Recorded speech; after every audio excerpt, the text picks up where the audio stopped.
Hey everyone! Today we're diving into shecritics.com and their flashy promise of a free $700 Costco gift card.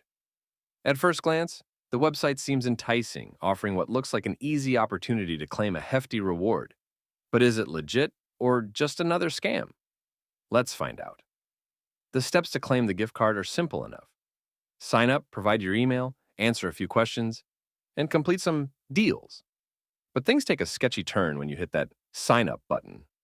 Instead of continuing on shecritics.com, you're redirected to another site called rewardsgiantusa.com.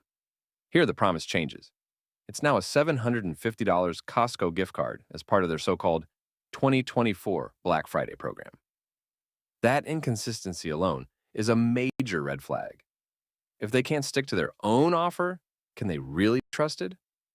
On the new site, you're asked to answer a few questions about Costco, provide your email, and eventually your personal information like your phone number, address, and zip code. Then they reveal the catch.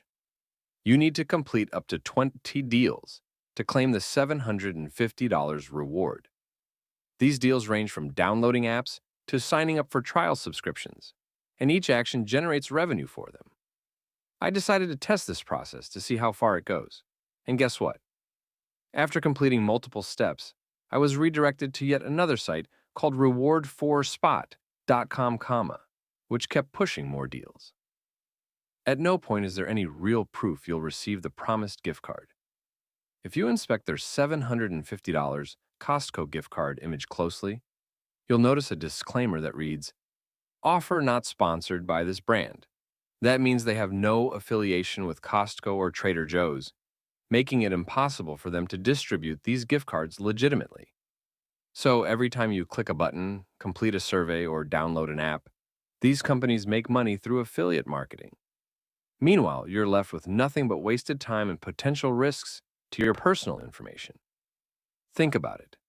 Why would anyone give away $700 or $750 just for completing random tasks? It's an obvious ploy to lure unsuspecting users. Stay alert, don't fall for such offers.